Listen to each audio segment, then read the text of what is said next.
Hello guys, मैं इंद्रेश अपने YouTube channel Indresh GS classes में आप सभी का स्वागत करता हूं। तो दोस्तों, जो हमारी यूपी ट्रिपल एससी है, ठीक है, यूपी ट्रिपल एससी, ठीक, यूपी ट्रिपल एससी पेट 2023, ठीक, पेट 2023 का एग्ज़ाम आप लोगों को पता ही है जो है कि अक्टूबर लास्ट और नवंबर के फर्स्ट वीक में क्या हो जाएगा, संपन्न हो जाएगा। ठीक है, तो हम लोग का जो है आज से प्रैक्टिस सेट क्या कर दिए, स्टार्ट कर दिए हैं। तो आप लोग ज़्यादा से ज़्यादा संख्या में अपने दोस्त मित्र को सभी को जोड़िए, ठीक है, और ज़्यादा से ज़्यादा वीडियो को शेयर करिए अगर वीडियो आप लोगों को अच्छा लगता है तो। ठीक है, चलिए ज़्यादा बातें ना करते हुए हम लोग क्वेश्चन पे ज़्यादा फोकस करेंगे। तो पहला क्वेश्चन आप लोगों के सामने है, देखिए क्या लिखा गया है। पहला क्वेश्चन कह रहा है कि हड़प्पा सभ्यता के दौरान जो डांसिंग गर्ल है, जिसको बोलते हैं नर्तकी, की कांस्य की प्रतिमा बनाने के लिए तकनीक का इस्तेमाल किया गया था। बताइए, जो तकनीक इस्तेमाल की गई थी वह कौन सी थी? पत्थर के नक्काशी की, हाथी दंत की, लकड़ी के नक्काशी की, क्या है, पत्थर के नक्काशी की, हाथी के दंत की, लकड़ी के नक्काशी की, या मोम लोपी ढलाई कास्टिंग की? बताइए, इसमें कौन सा हमारा क्या हो जाएगा, राइट हो जाएगा। तो इसका राइट आंसर हमारा क्या आ जाएगा, ये सभी हमारे रॉन्ग है। राइट आंसर हमारा क्या आ जाएगा, डी पार्ट हमारा राइट हो जाएगा। ठीक है, मोम लोपी ढलाई कास्टिंग का प्रयोग किया गया था। ठीक है, याद रहेगा ना, किसका, मोम ढलाई लोपिंग कास्टिंग का इस्तेमाल किया गया था। ठीक, चलिए आइए चलते हैं नेक्स्ट। अगला क्वेश्चन आप बताएंगे।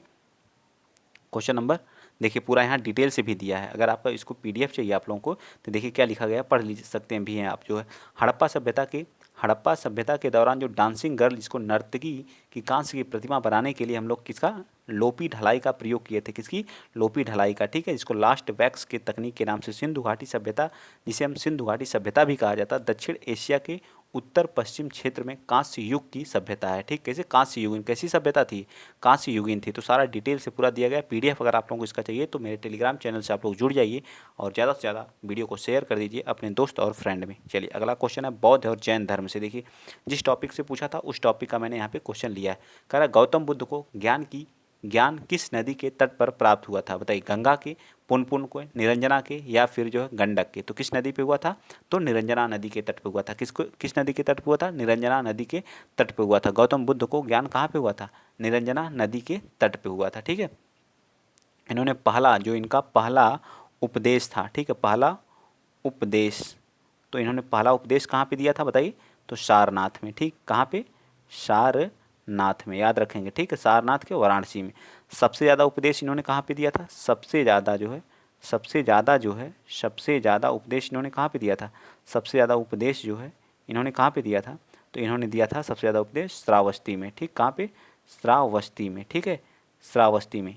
ठीक, ये भी याद रखिएगा। यही श्रावस्ती से जो हमारी यूपी गवर्नमेंट है, इसने क्या है, स्कूल चलो अभियान स्टार्ट किया है। कौन सा, स्कूल चलो अभियान स्टार्ट किया। ठीक है, स्कूल चलो अभियान स्टार्ट किया है, अभियान। ठीक है, क्यों स्टार्ट किया है ये भी याद रखना, क्यों स्टार्ट किया था स्कूल चलो अभियान, क्योंकि यहाँ जो है यूपी की साक्षरता सबसे कम कहाँ पे, यूपी की जो है साक्षरता सबसे कम कहाँ पे है, तो श्रावस्ती में ही है। ठीक है, याद रख लेना आप लोगों को। तो गौतम बुद्ध जी को ज्ञान कहाँ पे प्राप्त हुआ, तो निरंजना नदी के तट पे। पहला उपदेश कहाँ पे दिए थे, सारनाथ में। सबसे ज़्यादा उपदेश कहाँ पे, श्रावस्ती में। श्रावस्ती में यूपी गवर्नमेंट ने कौन सा, स्कूल चलो अभियान स्टार्ट किया था। क्यों स्टार्ट किया, क्योंकि यहाँ पे यूपी की साक्षरता सबसे कम है, क्योंकि यूपी की साक्षरता क्या सबसे कम है, याद रहेगा। नेक्स्ट चलते हैं। इतना डिटेल से सारी चीज़ें मैंने आप लोगों को डीपली बताने की कोशिश करता हूँ। ठीक, बाकी सारा डिटेल से लिखा गया है। ठीक, चलिए अगला क्वेश्चन आप लोगों के सामने रहा। देखिए ये पे कह रहा है कि हर्षवर्धन के शासनकाल के दौरान निम्न में से कौन सी राजधानी थानेश्वर थी? हर्षवर्धन के समय कौन सी राजधानी थी जो थानेश्वर थी? कन्नौज, मगध, पाटलिपुत्र, या कुरुक्षेत्र? बताइए कौन सी राजधानी थी। बहुत ही महत्वपूर्ण और अच्छे लेवल के सब क्वेश्चन है। ठीक है, बताइए क्वेश्चन नंबर 3 का आंसर, तो कन्नौज। कहाँ थी, कन्नौज। ठीक है, हर्षवर्धन किस वंश का जो है था बताइए, तो ये वर्धन वंश का था। ठीक है, वर्धन वंश का था। ठीक है, वर्धन वंश का था। ठीक है, वर्धन वंश का क्या था, सबसे प्रतापी राजा था, प्रतापी राजा। ठीक, प्रतापी राजा था। ठीक, इसके बारे में आप लोगों को याद रखना। इसकी पहली राजधानी कहाँ थी, थानेश्वर थी। कहाँ पे थी, थानेश्वर। ठीक, थानेश्वर थी। ठीक, बाद में इसने अपनी राजधानी कहाँ पे कर लिया, बाद में इसने अपनी थानेश्वर के बाद कहाँ पे बना दिया, कन्नौज। ठीक, कहाँ पे, कन्नौज पे। ठीक है, कन्नौज पे। ठीक है, कन्नौज। ठीक, याद रहेगा ना सारी चीज़ें। चलिए नेक्स्ट चलते हैं। नेक्स्ट अगला क्वेश्चन, क्वेश्चन नंबर आप बताएं कौन सा, मराठा वंश से क्वेश्चन। देखिए कह रहा है कि निम्नलिखित में से किस सेना की ताकत छापामार गुरिल्ला रणनीति थी? बताइए, छापामार गुरिल्ला रणनीति कहाँ की थी? मराठा की थी, मुगल की थी, ब्रिटिश थी या नायक थी? बताइए। तो इसका राइट आंसर क्या हो जाएगा, जल्दी बताइए आप लोग। तो इसका राइट आंसर हो जाएगा, क्या हो जाएगा, ए पार्ट हमारा मराठाओं की कैसी थी? छापामार गुरिल्ला पद्धति थी। ठीक है, छापामार गुरिल्ला पद्धति थी। ठीक, नेक्स्ट चलते हैं, अगला क्वेश्चन। क्वेश्चन नंबर कौन सा बताएंगे आप लोग, चलिए बताइए फटाफट। क्वेश्चन नंबर आप बताएंगे 5। क्वेश्चन नंबर 5 देखिए क्या करा कि ब्रिटिश ने निम्नलिखित में से किस भाषा को भारतीय समाज में प्रस्तुत करने की उत्सुकता दिखाई थी? संस्कृत को, हिंदी को, अंग्रेजी को या इनमें से कोई नहीं? तो किसको जो है, अंग्रेजी को। ठीक है, किसको? अंग्रेजी को। ठीक, किसको? अंग्रेजी को। ठीक है, वैदिक भाषा हमारी कौन सी है? तो वैदिक भाषा हमारी कौन सी है? तो वैदिक भाषा हमारी कौन सी है? तो संस्कृत है। ठीक है, हिंदी हमारी कौन सी है? हिंदी हमारी आर्टिकल किस में दी है कि राज्य भाषा है? 343 में। ठीक है, याद रखेंगे किस में? 343 में। ठीक है, और 14 सितंबर को हम लोग क्या मनाते हैं? हिंदी दिवस के रूप में मनाते हैं, भारतीय राष्ट्रीय हिंदी दिवस के रूप में मनाते हैं। और 10 जनवरी को हम लोग विश्व हिंदी दिवस के रूप 10 जनवरी को विश्व हिंदी दिवस के रूप में विश्व हिंदी दिवस के रूप में। ठीक, हिंदी दिवस के रूप में। सारी चीज़ें आपको याद होनी चाहिए। ठीक, 10 जनवरी को विश्व हिंदी दिवस के रूप में।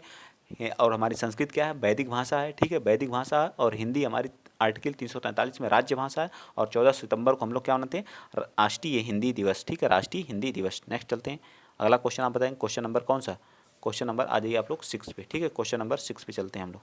ठीक है, फटाफट देखते हैं। ठीक, प्रैक्टिस सेट है तो प्रैक्टिस सेट की तरह ही लिया जाए तो सही रहेगा। ठीक, चलिए बताइए। क्वेश्चन नंबर कह रहा है कि पूर्ण स्वराज की मांग करने वाले प्रथम कार्यकर्ता का नाम बताइए। जो पूर्ण स्वराज का नाम मांग किया था उसका नाम क्या था? क्या है? मगफूर अहमद आजाजी, विपिन चंद्रपाल, बाल गंगाधर तिलक या हसरत सोहानी? बताइए, हसरत मोहानी। तो कौन थे? तो हसरत मोहानी जी। कौन थे? हसरत मोहानी ने सबसे पहले क्या किया था? पूर्ण स्वराज की मांग की थी। ठीक है, पूर्ण स्वराज की मांग करने वाले कौन थे? हसरत मोहानी जी। कब इन्होंने किया था? तो 1921 में। ठीक है, 1921 में इन्होंने क्या किया था? पूर्ण स्वराज की मांग किया था। किसकी? पूर्ण स्वराज की मांग। ठीक है, पूर्ण स्वराज की मांग। ठीक है, पूर्ण स्वराज की मांग 1921 में कौन? हसरत मोहानी जी। ठीक है, हसरत मोहानी जी ने किए थे। ठीक है, अहमदाबाद का जो अधिवेशन था, कांग्रेस के अहमदाबाद अधिवेशन में इन्होंने मांग किया था। ठीक है, ये क्या थे? उर्दू भाषा के क्या थे? महान कवि थे। ठीक, ये भी याद रखिएगा। इनकी भाषा क्या थी? उर्दू भाषा के क्या थे? महान कवि थे। ठीक, उर्दू भाषा के महान कवि के रूप में जाने जाते थे, उर्दू के महान कवि थे। ठीक, इनकी कुछ प्रसिद्ध पुस्तकें हैं, जैसे कौन कौन सी? कुलियात ए हसरत मोहानी है, नुकात ए सुखान और मुँह सासिद ए जिंदान, ये सभी इनकी क्या है? प्रमुख पुस्तकें हैं। नेक्स्ट चलते हैं, अगला क्वेश्चन। क्वेश्चन नंबर आप लोग यहाँ देख सकते हैं इनके बारे में। ठीक है, देखिए ये लिखा हुआ। ठीक, इनकी प्रमुख पुस्तकें क्या थे? प्रसिद्ध कवि थे। ठीक है, इनकी प्रसिद्ध पुस्तकें कौन थी? कुलियात ए हसरत मोहानी थी, नुकात ए सुखन थी, मुहसीद ए क्या थी? ए जिंदान थी। ठीक, ये सारी चीज़ें आप अपने दिमाग में फीड कर लीजिए। नेक्स्ट क्वेश्चन, क्वेश्चन नंबर 7 देखिए क्या करा है कि निम्नलिखित में से किस स्वदेशी आंदोलन का प्रमुख कारण माना जाता है? किसे स्वदेशी आंदोलन का प्रमुख कारण? तो स्वदेशी आंदोलन का प्रमुख कारण बताइए। तो महिला शिक्षा के बजाय पुलिस और रेलवे के लिए वित्त पोषण, कलकत्ता निगम अधिनियम 1899, बंगाल को विभाजित करने का निर्णय या पंजाब भूमि हस्तांतरण? तो क्या था? तो बंगाल की विभाजन का निर्णय ही सबसे महत्वपूर्ण था। यह हमारा जो विभाजन कब घोषणा की गई थी? तो जुलाई कब थी? 1905 में। ठीक है, बंगाल का विभाजन। उस समय वायसराय कौन था? तो वायसराय आप लोगों को याद रखना कौन था? करजन था। ठीक, कौन था? करजन था। ठीक, कौन था? करजन था। याद रहेगा ना कौन था? करजन था। ठीक, याद रखिएगा सारी चीज़ें। चलिए नेक्स्ट चलते हैं, अगला क्वेश्चन। क्वेश्चन आप बताएंगे कौन सा? यहाँ अगर पढ़ना चाहते हैं डिटेल से तो पढ़ सकते हैं। देखिए क्या लिखा? बंगाल विभाजित करने का निर्णय स्वदेशी आंदोलन का मुख्य कारण था। बंगाल विभाजन का निर्णय 19 जुलाई 1905 में भारत के तत्काल वायसराय कौन था? करजन के द्वारा किया गया था। ठीक है, इसमें क्या था? एक मुस्लिम बाहुल्य प्रांत, एक मुस्लिम जो हमारा ये वाला एरिया पड़ता है। ठीक है, ये वाला एरिया। ठीक, मैं थोड़ा सा इसका आप लोग मैप, ठीक, ये वाला एरिया जो हमारा, इसको क्या कर दिया गया था? ये हमारा बंगाल वाला, वेस्ट बंगाल वाला एरिया पड़ता है, और यहाँ इधर बांग्लादेश वाले। ठीक है, बांग्लादेश का जो एरिया था इसको दो भागों में, एक पूर्वी, एक क्या पूर्वी बंगाल, एक पूर्वी बंगाल, और इस वाले एरिया को किसमें? पश्चिमी बंगाल में क्या कर दिया गया था? बांट दिया गया था। ठीक है, बाहुल जो मुस्लिम बाहुल्य था उसको जो पूर्वी, और जो हिंदू थे जो जिस साइड, उसको जो है क्या? पश्चिमी। ठीक, तो ये सारी चीज़ें आपको याद रखना है। नेक्स्ट चलते हैं, अगला क्वेश्चन। क्वेश्चन आप कौन सा बताएंगे? और देखिए कब से प्रभावी हुआ, इसको भी याद रखें। बंगाल विभाजन 16 अक्टूबर 1905 से क्या होता है, प्रभावी हो जाता है, ये भी याद रखिएगा। 19 जुलाई को तो घोषणा की गई थी, 19 जुलाई 1905 को घोषणा हुई थी, लेकिन प्रभावी कब से हुआ जो है, दो भागों में बंटा कब से, उसको हम लोग 16 अक्टूबर 1905 को कहते हैं। ठीक, इतिहास में इसे हम बंग भंग के नाम से भी जानते हैं। ठीक, नेक्स्ट क्वेश्चन, अगला क्वेश्चन, क्वेश्चन अब 8वां बता दीजिए क्या करा। क्वेश्चन नंबर 8 कह रहा है कि भारत सरकार अधिनियम 1935 के प्रावधानों में ब्रिटिश सरकार के अंतिम अधिकार का एक उदाहरण कौन सा था। प्रांतीय सरकारों का गवर्नर की विशेष शक्तियाँ, या कौन सा अधिनियम हमारा कौन सा था, 1935 वाला। ठीक है, 1935 के अधिनियम की बात कर रहा है। ठीक, अंतिम अधिकार का एक उदाहरण, प्रांतीय सरकार पर गवर्नर के लिए विशेष शक्तियाँ, प्रांतीय स्तर पर जो द्वैध शासन का उन्मूलन, ठीक है, मतलब खत्म कर दिया गया बिल्कुल, यही हमारा क्या आ जाएगा, राइट आ जाएगा। ठीक है, ये हमारा क्या आ जाएगा, बिल्कुल सत्य आ जाएगा। ठीक है, तो 8 का राइट आंसर क्या आ जाएगा बताइए। तो ये हमारा सही हो जाएगा, क्योंकि जो प्रांत में जो द्वैध शासन लगा था, प्रांत में द्वैध शासन, द्वैध क्या था, द्वैध शासन, वो हमारा कब लगा था, तो 1919 वाले अधिनियम से था। ठीक, 1919 वाले अधिनियम से था। इसको समाप्त कब किया गया, समाप्त कब किया गया, तो समाप्त किया गया 1935 वाले अधिनियम से।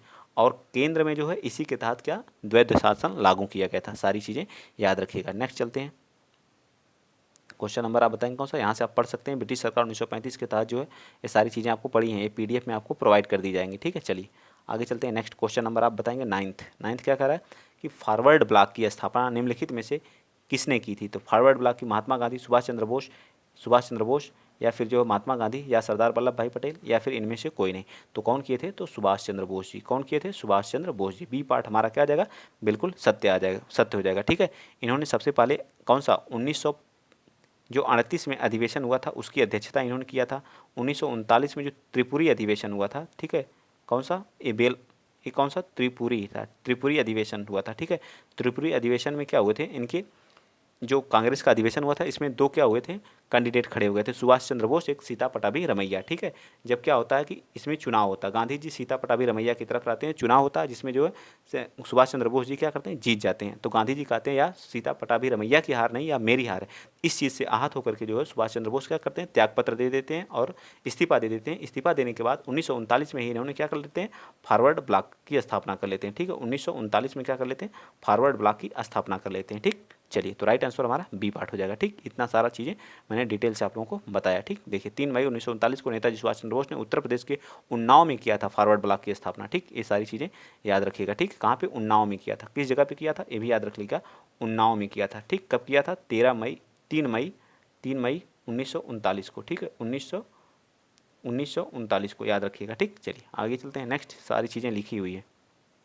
अगला क्वेश्चन, क्वेश्चन नंबर 10 देखिए कर, खिलाफत मुद्दे को उठाने के लिए महात्मा गांधी के निर्णय के पीछे मुख्य कारण क्या था। खिलाफत, तो खिलाफत आंदोलन जो हुआ था हमारा, जो क्या था, हिंदू और मुस्लिम के बीच अधिक एकता लाने के लिए, ईसाई और मुस्लिमों के बीच अधिक एकता लाने के लिए।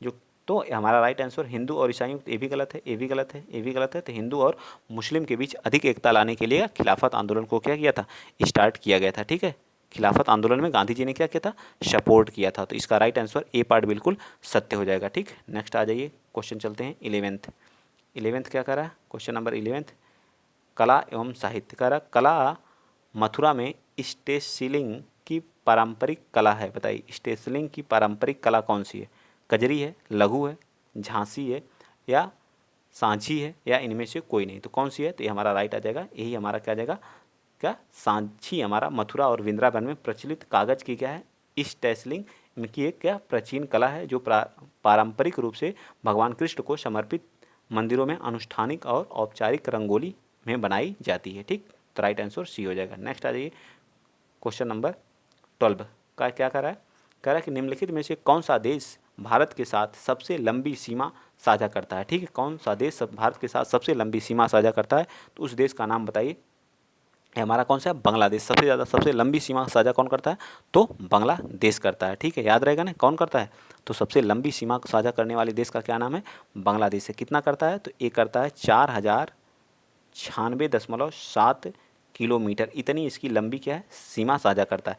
3 तरफ से ये जो क्या घिरा हुआ है, कौन सा इससे, बांग्लादेश से 3 तरफ से घिरा हुआ कौन सा हमारा राज्य है, तो त्रिपुरा है। ठीक है, त्रिपुरा है। 9 to 9 अभियान जो है, जो हमारा क्या है, इलेक्शन कमीशन ने कहाँ पे चलाया? ये हमारा 9 to 9 अभियान जो इलेक्शन कमीशन द्वारा त्रिपुरा में ही चलाया गया है। ठीक है, त्रिपुरा के जो है बताइए, और बताइए त्रिपुरा के बारे में और बताइए फटाफट। त्रिपुरा से हमारी क्या कर्क रेखा गुजरती है? कौन सी? कर्क रेखा गुजरती है। ठीक है, त्रिपुरा से हमारी क्या होती है? कर्क रेखा भी गुजरती है। सारी चीज़ें याद रहेगा। चलें आगे, चलिए नेक्स्ट चलते हैं। अगला क्वेश्चन नेक्स्ट बताएंगे आप लोग। Question number 13। क्वेश्चन नंबर 13 देखिए क्या कह रहा है। क्वेश्चन नंबर 13 का, लक्षद्वीप की राजधानी निम्नलिखित में से कौन सी है? कावारत्ती है, सिलवासा है, पोर्ट ब्लेयर है। तो लक्षद्वीप की हमारी कौन सी? कावारत्ती है। ठीक है, याद रखिएगा कौन सी है लक्षद्वीप की राजधानी हमारा, कहाँ से? ये हमारा क्या यूटी है, क्या है? यूटी है। ठीक है, इस पे टोटल द्वीप कितने? 36 द्वीपों से मिल करके हमारा क्या लक्षद्वीप बना है। ठीक है, लक्षद्वीप बना है। ठीक, चलें आगे नेक्स्ट चलते हैं। अगला क्वेश्चन नंबर आप बताएंगे कौन सा? 14। क्वेश्चन नंबर 14 बता दीजिए फटाफट। निम्नलिखित में से 2014 में बनाया गया भारत का 29वां राज्य कौन सा है? तो तेलंगाना है। ठीक है, तेलंगाना हमारा कौन सा? 29वां राज्य है। ठीक है, 29वां राज्य। वर्तमान में कितने राज्य हैं? वर्तमान में 28 राज्य और 8 यूनियन टेरिटरी हैं। ठीक है, 8 यूनियन यूटी हैं। ठीक है, 8 यूनियन टेरिटरी। नए कौन कौन सी यूनियन टेरिटरी बने हैं बताइए? तो एक हमारा कौन सा है? लद्दाख है। ठीक है, कौन सा? एक लद्दाख है और एक कौन सा हमारा? जम्मू एंड कश्मीर है। ठीक है, जम्मू एंड कश्मीर है। ये दोनों हमारे क्या है? नए हैं। ठीक, तो राइट आंसर ए पार्ट बिल्कुल सत्य हो जाएगा। ठीक, चलिए आगे चलते हैं। नेक्स्ट क्वेश्चन आप बताएंगे 15 से 15वां बताइए। कह रहा कि भारत में निम्नलिखित में से किस स्थान पर दिन और रात के तापमान में व्यापक अंतर पाया जाता है? थार के मरुस्थल में, केरल में, अंडमान निकोबार में या गोवा में? बताइए ए, बी, सी या डी। तो राइट आंसर क्या आ जाएगा? 15 का। फटाफट बताइए भाई। 15 का राइट आंसर हमारा थार के मरुस्थल में क्या पाया जाता है? व्यापक तापमान अंतर पाया जाता है। नेक्स्ट आ जाइए, क्वेश्चन चलते हैं। क्वेश्चन नंबर 16 बताएंगे आप लोग। बताइए फटाफट। क्वेश्चन नंबर 16 में क्या कह रहा है कि निम्नलिखित में से भारत का स्कॉटलैंड भी कहा जाता है? किसे भारत का स्कॉटलैंड कहा जाता है? कुर्ग को, श्रीनगर को, मसूरी को या दार्जिलिंग को? बताइए 16 का। तो 16 का राइट आंसर हमारा क्या आ जाएगा? ए पार्ट, कुर्ग। कुर्ग को हम लोग, कुर्ग कहाँ पड़ता है? कर्नाटक में पड़ता है। ठीक है, कर्नाटक में हमारा क्या पड़ता है? कुर्ग। कर्नाटक की राजधानी कहाँ है? बंगलुरु है, बंगलुरु। ठीक है, बंगलुरु। यहीं पे हमारा किसका हेडक्वार्टर है? इसरो का। ठीक, किसका है? इसरो का। ठीक, अभी इसरो बहुत चर्चा में है। ठीक, क्योंकि चंद्रयान 3 हमारा क्या किया? लॉन्च किया। इसकी स्थापना कब हुई थी? तो 15 अगस्त 1969 में इसकी क्या हुई थी? स्थापना हुई थी। ठीक, ये सारी चीज़ें आपको याद होनी चाहिए। चलिए आगे चलते हैं। नेक्स्ट क्वेश्चन आप बताएंगे कौन सा? 17। क्वेश्चन नंबर 17 का कह रहा क्या क्या कह रहा है बताइए। कह रहा कि विश्व को कितने प्रमुख काल क्षेत्रों में, मतलब टाइम जोन में विभाजित किया गया है? 12, 30, 24। बताइए कितने टाइम जोन में? तो ये रटा होना चाहिए। कितने? 24 टाइम जोन में क्या किया गया? विभाजित किया गया। ठीक है, नेक्स्ट चलते हैं। चलिए क्वेश्चन नंबर 18 बताइए। 18 क्या कह रहा है? 18 कह रहा है कि वायुमंडल में ग्रीन हाउस गैस जैसे पृथ्वी के अधिकांश उत्सर्जित को अवशोषित करती हैं, जो नीचे वायुमंडल को क्या करती हैं? गर्म करती हैं। तो कौन सी क्या करती हैं? इसको अवशोषित करने का काम कौन सी करती हैं? बताइए फटाफट। तो इसको अवशोषित करने का काम करती हैं अल्ट्रा वायलेट। ठीक है, यूवी रेज। ठीक है, यूवी रेज। ठीक, कितने प्रकार की होती हैं? 3 प्रकार की होती हैं। ठीक है, कितने प्रकार की होती हैं? 3। UV A, UV B, UV C. सबसे खतरनाक क्या होती है? यूवी सी होती है। ठीक है, यूवी सी होती है। ठीक, नेक्स्ट चलिए नेक्स्ट चलते हैं। क्वेश्चन नंबर 18 हो गया। चलिए क्वेश्चन नंबर आप 19 बता दीजिए। बताइए क्वेश्चन नंबर 19, निम्नलिखित में से कौन सी इजराइल की राजधानी है? बताइए इजराइल की राजधानी कहाँ है? तो जेरूशलेम है। जेरूशलेम हमारी कहाँ है? इजराइल की राजधानी है। ठीक, चलिए नेक्स्ट चलते हैं। अगला क्वेश्चन आप बताएंगे 20। क्वेश्चन नंबर 20 क्या करा? अगर वीडियो आप लोगों को अच्छा लग रहा है तो प्लीज़ वीडियो को शेयर करिएगा, चैनल को सब्सक्राइब करिएगा। डिटेल से सारी चीज़ें चाहिए, एकदम पिथ डिटेल एक एक चीज़ को मैं क्या करूँगा? वेरीफाई करके यहाँ पे पढ़ाया जाएगा। ठीक है, मैथ, रीजनिंग सारी क्लासेस यहीं पे चलेंगी।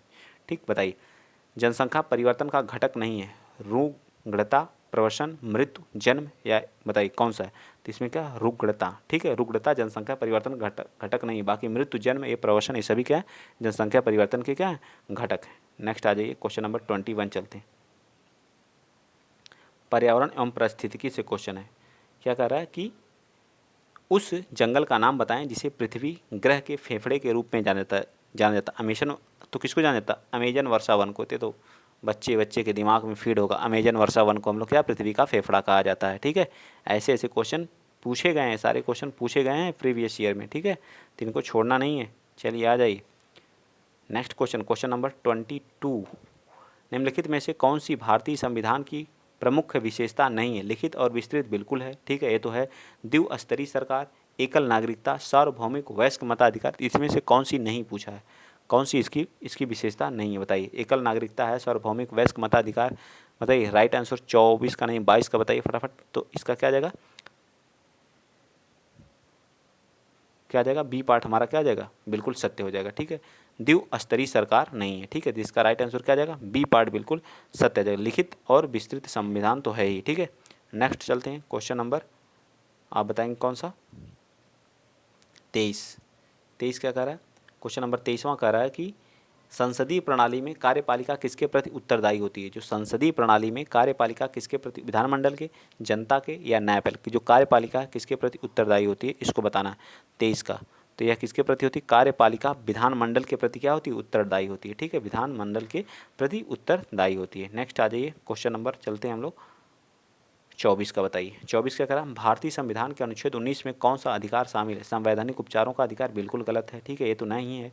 ठीक है, ये आर्टिकल कौन, संवैधानिक उपचारों का आर्टिकल 32 में है। ठीक है, आर्टिकल 32 में है ये। ठीक है, वाक और अभिव्यक्ति की स्वतंत्रता, बिल्कुल सत्य है। तो ये हमारा 19 में बिल्कुल सत्य है। ठीक है, शोषण के विरुद्ध अधिकार, ये हमारा कौन सा, आर्टिकल 23 और 24 में है। ठीक है, आर्टिकल 23 और 24 में है। ठीक है, धर्म की स्वतंत्रता, ये आर्टिकल हमारा कहाँ से, 25 से लेके 28 तक है। ठीक है, 25 से लेके 28 तक हमारे धर्म की स्वतंत्रता है। ठीक, चले आगे, चलिए नेक्स्ट चलते हैं। अगला क्वेश्चन, क्वेश्चन आप कौन सा, क्वेश्चन नंबर आपके पास 25 है, बताइए। भारत के डीपीएसपी राज्य के नीति निर्देशक निम्नलिखित में से किस संविधान से प्रेरित हैं, किसके संविधान से प्रेरित हैं, बताइए। किसके संविधान से प्रेरित, USA, France, Ireland.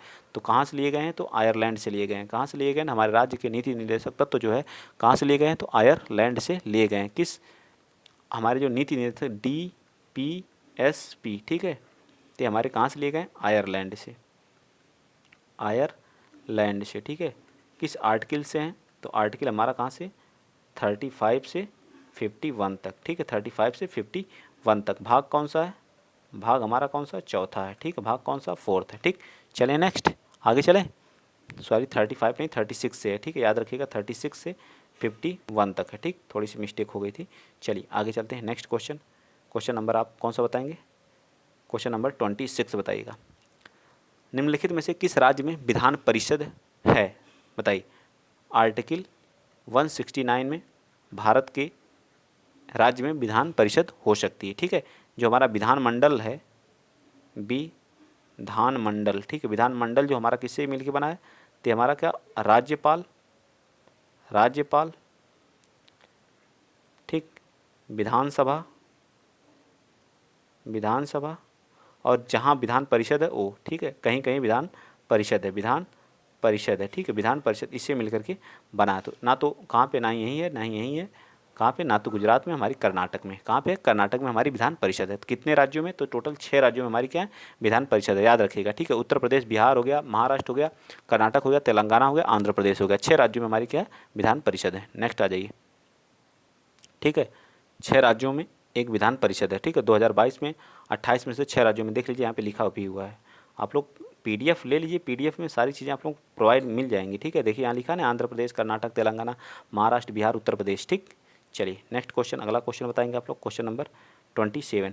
Question number 27 क्या करा कि भारत की पंचायती राज व्यवस्था के कितने स्तर हैं, बताइए। कितने स्तर, जो पंचायती राज है उसके 3 स्तर हैं। ठीक है, कौन कौन से, ग्राम पंचायत, ठीक है, और कौन सा, ब्लॉक स्तर पे है एक, और एक क्या, जिला। 3 स्तर हुए ना, बलवंत राय मेहता समिति पर। ठीक है, तो राइट आंसर हमारा क्या जाएगा, बी पार्ट बिल्कुल सत्य हो जाएगा। बी पार्ट क्या होगा, बिल्कुल सत्य हो जाएगा। ठीक, चलिए आगे चलते हैं, 3 स्तर हैं। अगला क्वेश्चन, क्वेश्चन नंबर 28।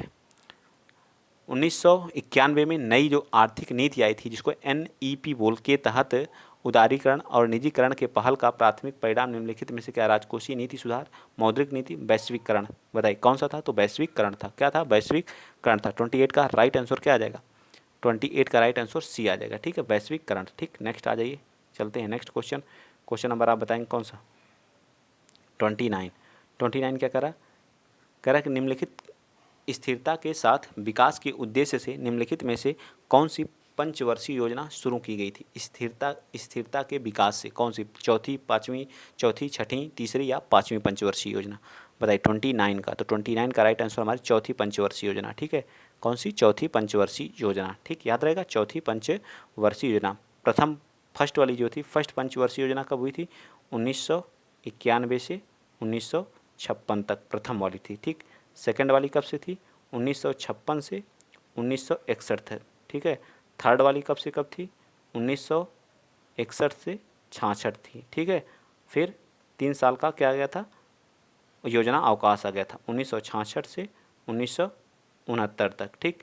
फिर चौथी पंचवर्षीय योजना 1969 से 1974 तक थी, ठीक है। ठीक इसी तरह से सारी चीज़ें आपको सारी मैं योजनाओं याद कराता चला जाऊंगा, ठीक है। चलिए नेक्स्ट चलते हैं, अगला क्वेश्चन। क्वेश्चन नंबर ये तो मैंने बता दिया, ठीक है। चलिए क्वेश्चन नंबर हम लोगों के पास 30 आ गया, ठीक। कृषि एवं खाद्य प्रबंधन क्या करा है? निम्नलिखित में से किसे भारत में हरित क्रांति के जनक के रूप में जाना जाता था? तो सब बच्चे को हरित क्रांति के रूप में कौन? MS स्वामीनाथन है, ठीक है। वर्गीज कुरियन किससे हैं? श्वेत क्रांति से श्वेत क्रांति के क्या हैं? श्वेत क्रांति के जनक हैं, ठीक है।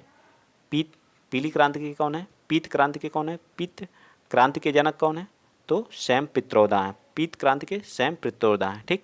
नेक्स्ट आ जाइए, आगे चलते हैं। नेक्स्ट क्वेश्चन नंबर 31 क्या करा कि निम्नलिखित में से किस अधिनियम ने बैंकों के राष्ट्रीयकरण के लिए शर्तें निर्धारित की हैं? बताइए। बैंकिंग कंपनी उपक्रम अधिकरण और हस्तांतरण अधिनियम 1970, या फिर जो है बैंकिंग विनिमय अधिनियम, या भारतीय रिजर्व बैंक। बताइए कौन सा राइट हो जाएगा 31 का? बताइए फटाफट 31 का राइट आंसर क्या आ जाएगा? तो 31 का राइट आंसर ए पार्ट आ जाएगा, ठीक। चलिए आगे चलते हैं, नेक्स्ट क्वेश्चन आप बताएंगे। चलिए तो आज के लिए हम लोग इतना ही रहने देते हैं, ठीक है। बाकी अगर क्वेश्चन आप लोगों को अच्छा लगे हैं तो कल हम लोग पूरा फुल मॉक टेस्ट लाएंगे, ठीक है। ठीक, पूरा क्या लाएंगे? फुल मॉक टेस्ट, ठीक। वीडियो अच्छा लगा है, वीडियो अगर अच्छा लगा तो प्लीज़ शेयर करिएगा, चैनल को सब्सक्राइब कर लीजिएगा। किस तरह से आपके 95 प्लस 99 प्लस परसेंटाइल कैसे आएंगे, ये मैं आप लोगों को ला के दिखाऊंगा, ठीक है। कैसे आएंगे, किस तरह के आएंगे, सारी चीज़ें। बस मेरे साथ प्रैक्टिस सेट के साथ जुड़े रहिए, चैनल को सब्सक्राइब करते रहिए, सपोर्ट कीजिए, ठीक है। और PDF चाहिए तो टेलीग्राम चैनल से जरूर जुड़ जाइए। आज के लिए इतना ही। जय हिंद, जय भारत।